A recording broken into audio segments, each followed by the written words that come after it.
होगी बारिश वचन की, फूल खिलेगा सच्चाई का। सत्यम सत्यम सत्यम सत्यम सत्यम सत्यम सत्यम सत्यम।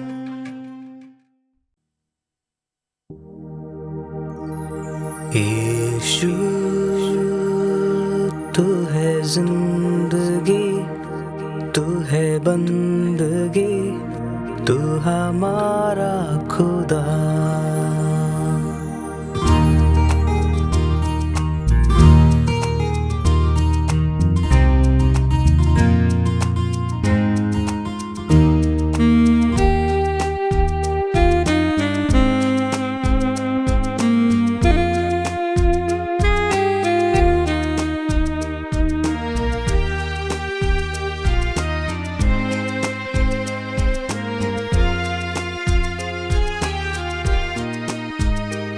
यीशु तू है जिंदगी, तू है बंदगी, तू हमारा खुदा। यीशु तू है जिंदगी, तू है बंदगी, तू हमारा खुदा। सच्चाई है तू ही, तू जिंदगी का रास्ता, तुझसा नहीं कोई। तू है हमारा बादशाह, बादशाह, बादशाह।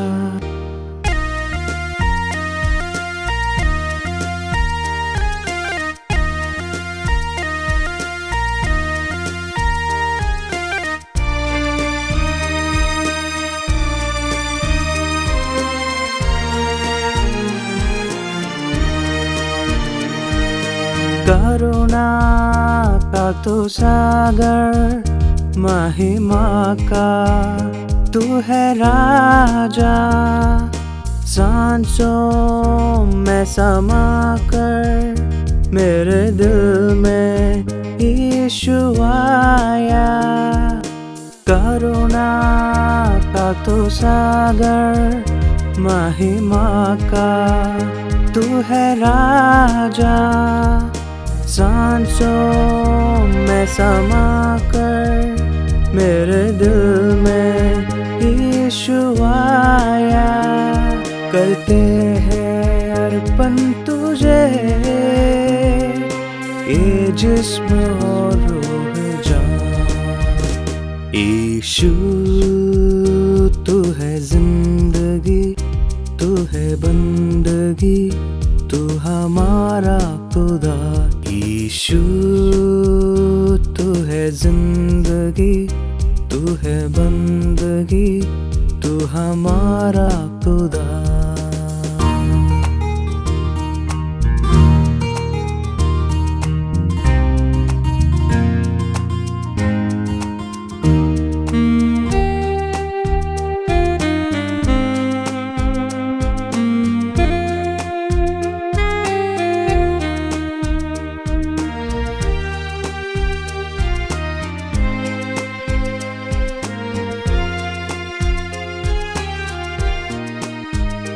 प्यारे दर्शकों, हम अगापे सुसमाचार सेवकाई की ओर से सत्यम सत्यम सत्यम कार्यक्रम के माध्यम से प्रभु यीशु मसीह का सुसमाचार आपके लिए लेके मेरे सभी दर्शकों को प्रभु यीशु मसीह का नाम में मेरा प्रणाम है और मेरा प्रेम है। और मैं साथ साथ आप सबको ये छोटा सा संदेश सुनने के लिए स्वागत करता हूँ। और मेरा प्रार्थना यह है प्रभु यीशु मसीह इस छोटा सा संदेश के द्वारा आपका जीवन को आशीषित करें। बाइबल एक ऐसा पुस्तक है जो हमें बड़े डिटेल में सिखाते हैं कि हम खुदा के साथ एक अच्छा रिश्ता हम कैसे बना सकते हैं। सदियों से मनुष्यों का एक भीतरी अभिलाषा यह है कि वो खुदा के साथ उसका मेल मिलाप हो जाए। और इसी कारण लोग अलग अलग धर्म में विश्वास करते हैं, अलग अलग प्रकार का अनुष्ठान ऐसे और नाना प्रकार का धार्मिक कार्यक्रमों में शामिल होने का कारण यह है, वो सोचते हैं कि उसके द्वारा खुदा के साथ उनका एक मेल मिलाप हो सकेंगे। पर कई बार ऐसे हम सब कुछ करने के बावजूद भी ऐसा हमको बहुत ही दुख लग रहा है कि अभी भी हम खुदा से, परमेश्वर से बहुत ही दूर हम महसूस करने लग जाते हैं।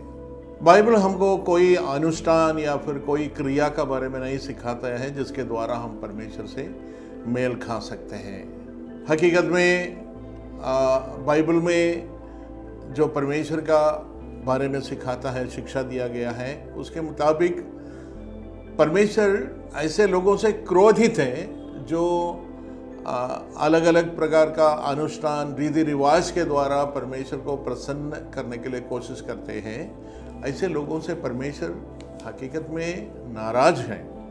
तो हम इसका संबंध में एक वचन में आपको पढ़ के सुनाना चाहूँगा। भजन संहिता उसका 50 का 12 में आपको पढ़ के सुनाऊंगा। 50 का 12 में परमेश्वर एक प्रश्न पूछते हैं अपने लोगों से जो परमेश्वर का भक्ति करना चाहते हैं। वो प्रश्न ये है, भजन 50 उसका 12, यदि मैं भूखा होता तो तुझसे न कहता, क्योंकि जगत और जो कुछ उसमें है वो मेरा है। क्या मैं बैल का मांस खाऊं या बकरों का लहू पीऊं? तो परमेश्वर ये पूछते हैं कि यदि मुझे भूख लगता तो तुझसे मैं थोड़ी मांगता। इंसान को बोलते हैं क्योंकि सब कुछ मेरा है, मैंने ही सब कुछ बनाया, जितने भी जंगल में जानवर है सब कुछ मेरा है। यदि मुझे भूख लगता मैं तुझसे थोड़ी ना मांगते हैं। तो ये उन लोगों से कह रहे, ये पुराने ज़माने में जो लोग ऐसे जानवरों का बलिदान चढ़ा के परमेश्वर के निकट आना चाहते थे, उनसे परमेश्वर कह रहे हैं कि यदि मुझे भूख लगता मैं तुझसे थोड़ी मांगूंगा। मुझे इन जानवरों का चर्बी से या जानवरों का मांस से मुझे कोई प्रसन्नता नहीं है। तो परमेश्वर नाराज होते जो लोग ऐसे कुछ कार्य करने के द्वारा परमेश्वर को प्रसन्न करने के लिए कोशिश करते हैं। तो ऐसे लोगों से परमेश्वर नाराज है क्योंकि उसको परमेश्वर मानते नहीं, उसको स्वीकार नहीं करते हैं। फिर कैसे हम परमेश्वर के साथ एक मेल मिलाप हमारा हो सकता है? हमारा जीवन में कई समस्या है, हम परमेश्वर से बहुत दूर हैं। बाइबल कहते हैं सब ने पाप किया और परमेश्वर की महिमा से दूर हो गया। तो इस दूर स्थिति में इंसान का जिंदगी पाप से भरा हुआ, बुराई से भरा हुआ रहता है। वही बात हम देखते हैं कितने इंसान का धार्मिकता बढ़ते जा रहा है ना, कि नाना प्रकार का पाप और बुराई और हिंसा इंसान का जीवन में बढ़ते रहता है। और आजकल देखा जाए तो बहुत ही है ना, जाति के बारे में बीच में कितने नफरत बढ़ते जा रहा है। आपस में एक दूसरे को मार डालने के लिए तैयार रहते हैं। कुछ लोग बड़े आतंकवादी बनकर आतंक फैलाने के लिए कोशिश करते हैं।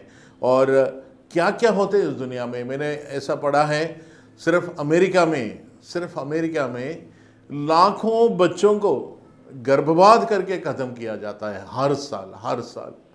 तो इतना भयानक स्थिति में इंसान इतना कठोर बन गया, बहुत ही कठोर काम करने लग गया है। आजकल इंसान एक दूसरे को मार डालने के लिए या किसी प्रकार का धोखा देने के लिए कोई झिझक नहीं है इंसान में। तो मानव इतना बिगड़ गया है, इसका कारण क्या है? वो परमेश्वर से दूर हो गया। तो ऐसे स्थिति में हम कैसे परमेश्वर के साथ हम रह सकते हैं? कैसे हम परमेश्वर के साथ एक मेल खाने के लिए हमें क्या करना पड़ता है? इसका विषय में मैं आपको पढ़ के सुनाऊंगा। बाइबल का जो भजन संहिता करके एक पुस्तक है, उसका अध्याय 15 में हम देखते हैं कौन परमेश्वर के साथ निवास कर सकता है। उस भजन का विषय यह है, परमेश्वर के तंबू में कौन निवास कर सकता। तंबू में निवास करना, परमेश्वर का तंबू में परमेश्वर के साथ एक निकट संगति कौन बना सकता है, इसका उत्तर हमको भजन 15 में हमको मिलते हैं। तो परमेश्वर के तंबू में कौन निवास कर सकता है, इसका उत्तर परमेश्वर स्वयं दे रहा है। उसका मतलब यह है परमेश्वर चाहते हैं हम उनसे मेल मिलाप रखें, इंसान परमेश्वर के निकट आए, पर उसके लिए क्या करना है ना। हमारा किसी भी रीति रिवाज या किसी अनुष्ठान, किसी धार्मिक क्रिया परमेश्वर को प्रसन्न नहीं करते हैं। फिर क्या परमेश्वर को प्रसन्न करते हैं, वो बात हम देखेंगे। मैं पढ़ के सुनाऊंगा भजन 15 से लेकर मैं आपको ये बात पढ़ के सुनाना चाहता हूँ। तो ये भजन 15 भजन में हम पढ़ते हैं, हे परमेश्वर तेरे तंबू में कौन निवास करेगा, तेरे पवित्र पर्वत पर कौन बसने पाएगा, है ना। परमेश्वर का पवित्र पर्वत पर कौन रह सकता है, कौन उनके निकट जा सकता है। और उसका उत्तर हमको मिलते हैं, वो जो खराई से चलता और धर्म के काम करता है और हृदय से सच बोलता है। तो इधर 2-3 बातें आते हैं। एक खराई का चाल चलन चलने वाला होना चाहिए, तो वो व्यक्ति परमेश्वर के तंबू में निवास कर सकता है। और हृदय से सच, झूठ नहीं बोलना है, हृदय से सच्चाई बोलने वाला व्यक्ति परमेश्वर के तंबू में निवास कर सकता है। और आगे भी हम देखते हैं, जो अपनी जीव से निंदा नहीं करता ना, दूसरों का बुराई नहीं करने वाला व्यक्ति, वो भी परमेश्वर के तंबू में रह सकता है ना। और ना अपने मित्र की बुराई करता, है ना। अपने मित्र की बुराई यानी बुराई, दूसरों का बुराई करने वाला परमेश्वर को बिल्कुल पसंद नहीं है। तो परमेश्वर अपना तंबू में यदि हमको रहना है तो ऐसे कुछ गुण उस व्यक्ति में देखता है। ये नहीं कि हम कोई भी अनुष्ठान या कोई भी धार्मिक क्रियाओं को करें तो वो तो कोई काम का नहीं है, परमेश्वर को बिल्कुल पसंद नहीं है। फिर परमेश्वर को क्या पसंद है, परमेश्वर ऐसे अच्छे अच्छे गुण हमारा जीवन में देखना चाहते हैं कि हम झूठ ना बोले, हम दूसरों के बारे में बुराई ना करें। और भी आगे लिखा है, वो जिसकी दृष्टि में निकम्मा मनुष्य तुच्छ है और जो परमेश्वर के डरवयों का आदर करता है। तो ऐसे लोग परमेश्वर को बहुत पसंद है, ऐसे लोग परमेश्वर के तंबू में निवास कर सकता है। जो शब्द खाकर बदलता नहीं, चाहे हानि उठा ना पाए, ऐसे कौन मिलेगा, है ना। जो कुछ वायदा करता है, कुछ शब्द खा लेते हैं, फिर उससे पीछे नहीं हटते, कुछ भी हानि उठाना भी पड़े तो भी वो पीछे हटते नहीं है। ऐसे लोग परमेश्वर को बहुत पसंद है। तो ऐसे बहुत सारे गुण हम इधर देखते हैं जो परमेश्वर के तंबू में निवास करने के लिए हमको योग्य बनाता है। तो यह सुनकर आपको क्या लगता, आप परमेश्वर के तंबू में निवास कर पाएंगे? आपके जीवन में ऐसा गुण है क्या? आप खराई से चाल चलन चलते क्या? खराई का मतलब क्या है? जैसे हम बाहर और अंदर एक जैसा है, जैसे हम बोलते हैं वैसे ही हमें करना भी चाहिए, वो खराई का चाल है। अंदर बिल्कुल कोई कलंक नहीं है, एक निर्दोष व्यक्ति। तो आपको लगता है कि आप परमेश्वर के तंबू में निवास करेंगे? आपके जीवन में ऐसे गुण है क्या, आप परमेश्वर का तंबू में निवास कर सकता है? ऐसे व्यक्ति ही परमेश्वर का तंबू में निवास कर पाएंगे। तो क्या करेंगे? पर इधर एक बहुत बड़ा समस्या है। इसी बाइबल में कहा है कि धर्मी जन एक भी नहीं है, सब ने पाप करके परमेश्वर के महिमा से रहित हो गया। तो परमेश्वर का वचन के आधार पर आज ऐसे गुण दिखाने वाला एक भी इंसान नहीं है। सब ने पाप किया और परमेश्वर के महिमा से रहित हो गया। तो उस हिसाब से आज परमेश्वर के तंबू में निवास करने के लिए एक भी जन योग्य नहीं है हकीकत में। फिर हम क्या करेंगे?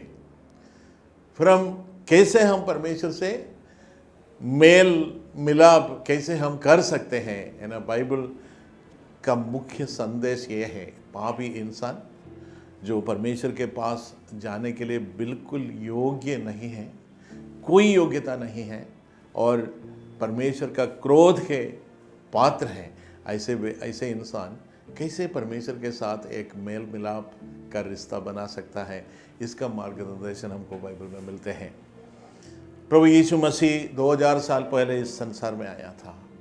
तो वो जब आए तो उन्होंने एक बहुत ही महत्वपूर्ण वचन हमारा सामने रखा। वो ये था, उन्होंने कहा, मार्ग, सच्चाई और जीवन में ही हूँ, मेरे सिवाय दूसरा कोई मार्ग नहीं है जिसके द्वारा मनुष्य परमेश्वर तक पहुंच सकता है।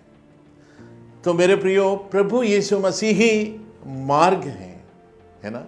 हम जो परमेश्वर के साथ एक मेल मिलाप का रिश्ता के लिए अयोग्य हैं, हमारे बुराई के कारण, हमारे पापों के कारण हमें बिल्कुल योग्यता नहीं है, पर ऐसे लोगों को जिसके पास कोई योग्यता नहीं है, ऐसे लोगों को परमेश्वर से मेल मिलाप कराने के लिए प्रभु यीशु मसीह संसार में आया। पर परमेश्वर को इधर एक बहुत बड़ा समस्या को दूर करना पड़ता है। मानव जाति का पाप एक बड़ा दीवार के रूप में खड़ा है परमेश्वर और इंसान के बीच में, क्योंकि पवित्र परमेश्वर, धर्मी परमेश्वर, न्यायी परमेश्वर पापी इंसान के साथ किसी भी प्रकार एक मेल मिलाप नहीं कर सकता है। तो यदि मनुष्यों को परमेश्वर के साथ एक मेल मिलाप होना है, एक रिश्ता बनाना है, तो सबसे पहले ये पाप का समस्या को दूर करना पड़ेगा। यीशु मसीह संसार में इसलिए आया था, अपने साथ जो चेले लोग रहे थे उनमें से यूहन्ना करके एक चेला है, उन्होंने ऐसा यीशु मसीह का बारे में उनका सुसमाचार में, यूहन्ना का सुसमाचार में ऐसा लिखा है। यीशु मसीह का परिचय यूहन्ना बपतिस्मा देने वाला ने इस प्रकार कहा, ये देखो जो परमेश्वर का मेमना जो मनुष्यों का पाप को उठा लेने वाला है। तो यीशु मसीह संसार में आने का उद्देश्य यह था, परमेश्वर और इंसान का बीच में जो दुश्मनी था, परमेश्वर और इंसान के बीच में जो समस्या था, उसको दूर करने के लिए परमेश्वर स्वयं कदम उठाया, अपने एकलौता पुत्र यीशु मसीह को इस धरती में भेज दिया। वो एक मनुष्य बनकर इस धरती में आ गया 2000 साल पहले, और अपने जीवन के द्वारा यह साबित कर दिया उसने वो सचमुच परमेश्वर का संतान है। वो क्रूस पर मरा था और तीसरे दिन जीवित उठा, और उसके द्वारा भी यह साबित किया वो सचमुच मृत्यु को हराकर तीसरे दिन मृत्यु को पराजित करके प्रभु यीशु मसीह जीवित उठा, और उसके द्वारा यह साबित किया वो सचमुच परमेश्वर का संतान है। और यीशु मसीह इस संसार में आया और हमारे पापों के लिए वो क्रूस पर मरने के द्वारा हमें ये रास्ता खोल के मिला है। आज मेरे प्रियो, हम भी इस परमेश्वर के तंबू में हम निवास कर सकते हैं। हम बिल्कुल उसके लिए योग्य नहीं था, पर यीशु मसीह के द्वारा हमें जो हमारा सबसे बड़ा समस्या था वो पाप है, उस पाप से हमको छुटकारा मिलता है। प्रभु यीशु मसीह का लहू जो है क्रूस पर उन्होंने बहाया था।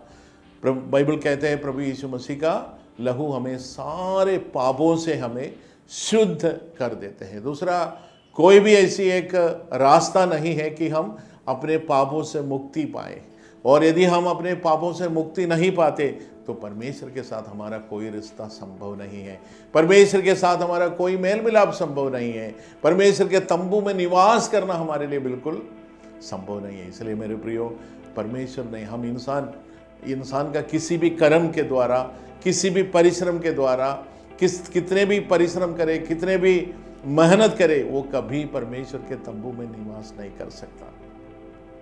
तो जो काम मनुष्य के द्वारा असंभव था, उसको संभव करने के लिए परमेश्वर का पुत्र यीशु मसीह इस जगत में प्रकट हो गया 2000 साल पहले।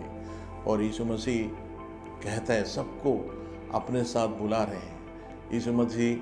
यीशु मसीह कह रहे हैं कि तुम मेरे पास आओ, है ना। यीशु मसीह परमेश्वर का पुत्र है, वो स्वयं परमेश्वर है। इस धरती में हमारे जैसे एक शरीर लेके यीशु मसीह आया, और उस समय यीशु मसीह ने सबको पुकारा, तुम मेरे पास आओ, तुम बोझ से दबे हुए लोग, है ना, तुम बोझ से दबे हुए, तो पाप का बोझ से और पाप से बचने के लिए जो कोई अलग अलग प्रकार के धार्मिक गुरु लोग बताते, वो सारे काम करके थके हुए लोगों को यीशु मसीह बोल रहे, तुम मेरे पास आओ, मैं तुम्हें विश्राम दूंगा। तो यीशु मसीह हमको भगा नहीं रहे, पापी लोगों को यीशु मसीह अपने पास बुलाने वाला प्रभु है। पापी लोगों को भगाने वाला नहीं है, पापी लोगों को दंड देने के लिए नहीं आया था, पापी लोगों को पाप से बचाने के लिए प्रभु यीशु मसीह आया था। और यीशु मसीह बोल रहे, मेरे पास आओ, मैं तुम्हें विश्राम दूंगा। हमें एक विश्राम, अपने तंबू में विश्राम देने के लिए प्रभु यीशु मसीह इस पृथ्वी पर आया। मेरे प्रियो, आज हमारे सामने बहुत अच्छा समय है। आज ये जो खुशी की खबर है कि आज जो कोई यीशु मसीह पर विश्वास करते हैं उसका पाप क्षमा हो जाता है और वो परमेश्वर का संतान बन जाता है। ये खबर हमको बाइबल सिखाते हैं।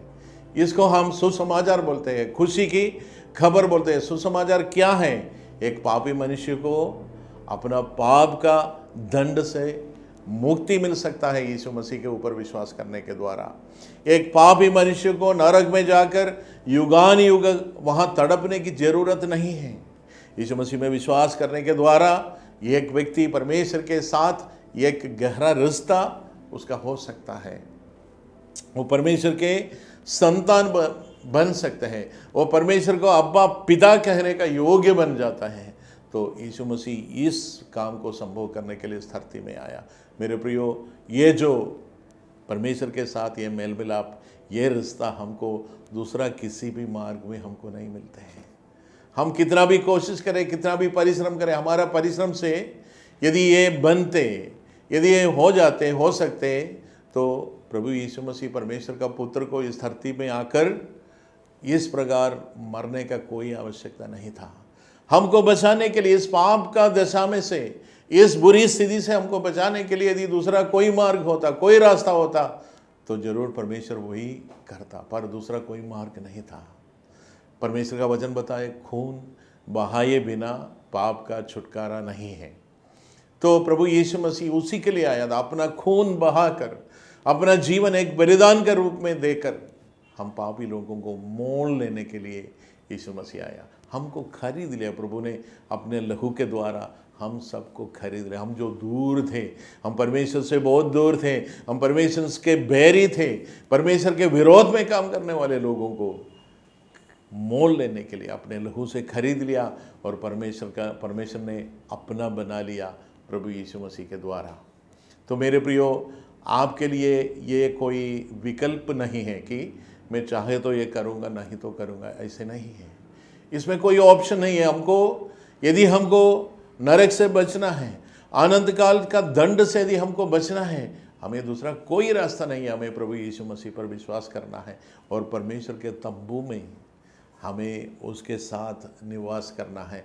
मेरे प्रियो, आज यदि हम प्रभु यीशु मसीह पर विश्वास करते हैं, आपको ऐसे विश्वास करना है। बहुत सारे लोग यीशु मसीह पर जब विश्वास करते हैं वो गलत रीति से विश्वास करते हैं। कुछ लोग सिर्फ अपने शरीर की चंगाई के लिए विश्वास करते हैं, कुछ लोग अपने इस संसार में कुछ आर्थिक उन्नति के लिए, इस संसार में कुछ विपत्तियों से बचने के लिए यीशु मसीह पर विश्वास करते हैं।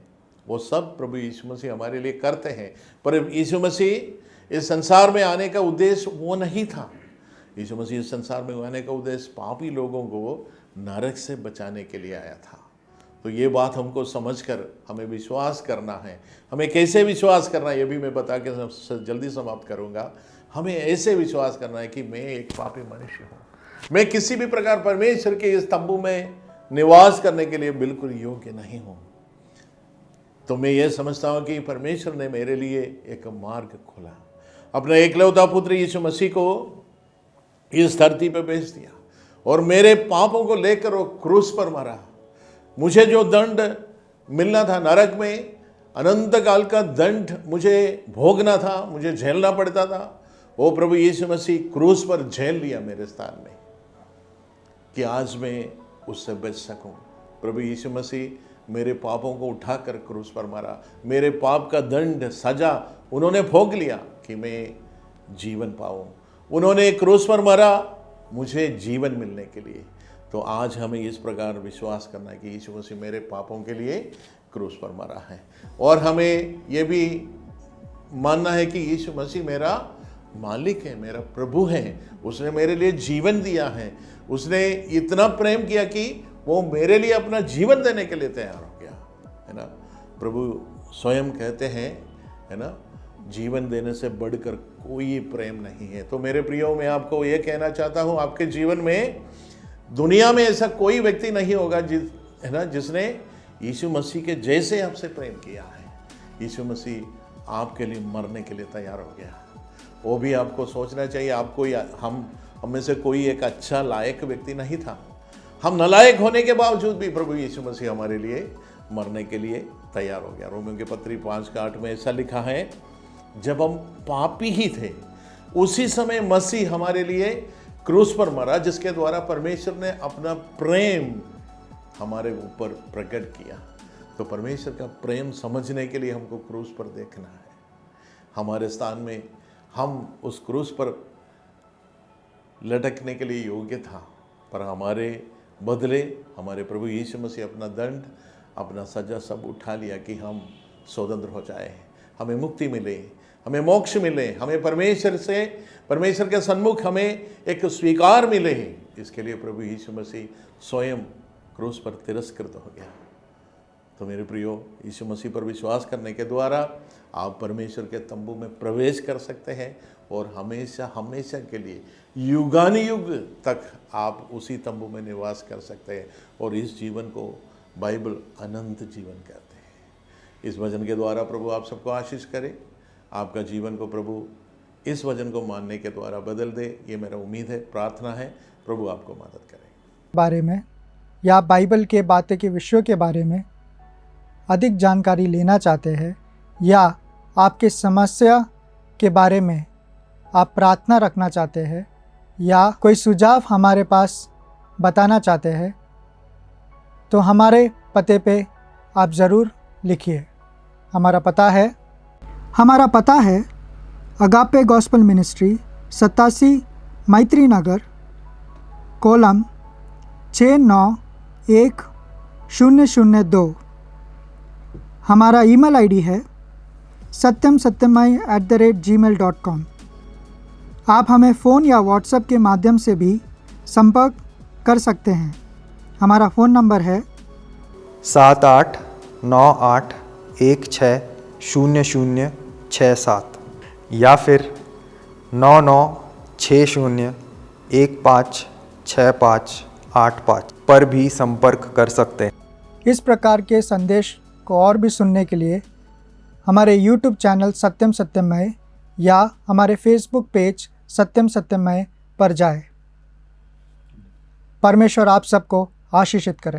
होगी बारिश वचन की, फूल खिलेगा सच्चाई का। सत्यम सत्यम सत्यम सत्यम सत्यम सत्यम